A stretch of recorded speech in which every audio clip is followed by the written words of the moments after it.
जय माता दी। भाइयों और बहनों, सभी को नवरात्रों की शुभकामनाएं। हम माता रानी के इस व्रत में कलश स्थापना करते हैं और कलश स्थापना में हम अपनी बहुत सारी इच्छा के साथ कलश रखते हैं। कलश स्थापना क्या है?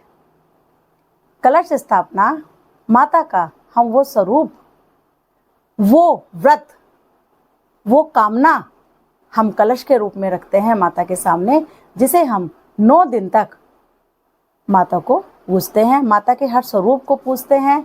माँ 9 दिन में अपने अलग अलग रूपों में आती हैं और नवे व्रत में यानी कि सिद्धिदात्री जो भी हमसे भूल से, अज्ञानता से, मंत्रहीन जो भी हमसे पूजा होती है उसे भी माँ स्वीकार कर लेती है और हमें अपना वरदान देकर चली जाती है। भाइयों और बहनों, सबसे पहले मैं आपको ये बताना चाहती हूँ कि जब भी हम कलश स्थापना करते हैं तो कलश हमारा मिट्टी का, तांबे का और चांदी का, जो हम अपनी सामर्थ्य के अनुसार रख सकते हैं, हमें वो रखना चाहिए। कलश में हमें गंगा जल, थोड़े से चावल और एक 5 का सिक्का जरूर डालना चाहिए। उसके बाद में हम उसमें जल भरते हैं। अगर विवाह में व्यवधान आ रहा हो, शादी ना हो रही हो, तो हम कलश स्थापना कैसे करें? आजकल की इस ज़िंदगी में जब तक बच्चे अपना करियर नहीं बना लेते, शादी नहीं करते, थोड़ी उम्र ज़्यादा हो जाती है, तो उसके बाद जब हम लोग शादी के लिए वर या वधू आपस में हम सर्च करना शुरू करते हैं तो उसमें हमें लेट हो जाता है और अपना मनपसंद जीवन साथी नहीं मिलता। मनपसंद जीवन साथी को पाने के लिए हमें कलश स्थापना कैसे करनी चाहिए?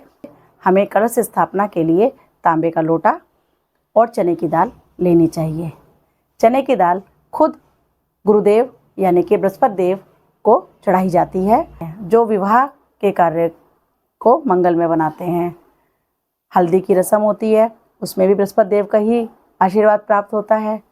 तो इस बार अगर आपके विवाह में व्यवधान आ रहा है या किसी कारण विलम्ब हो रहा है तो आप कलश स्थापना करने के लिए तांबे के लोटे को चने की दाल के ऊपर, जो चने की दाल की ढेरी है उसके ऊपर रखिए और उसी के ऊपर आप अपना नारियल चुन्नी के साथ स्थापित कीजिए। 1 लौंग का जोड़ा उस कलश में ज़रूर डालिए और माता रानी से प्रार्थना कीजिए कि मुझे अच्छा जीवन साथी प्राप्त हो, मेरा जीवन प्रसन्नतापूर्वक उसके साथ व्यतीत हो, मुझे मनचाहा जीवन साथी मिले। 9 दिन के लिए अखंड ज्योत जलानी चाहिए।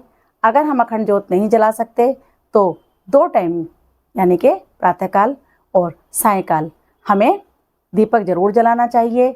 माता की आराधना करनी चाहिए, माता से विनती करनी चाहिए और साथ में हमें दुर्गा सप्तशती का अध्याय अवश्य करना चाहिए। अगर हम ऐसा करते हैं तो माता हमें बहुत जल्दी हमें मनचाहा जीवन साथी दे देती हैं।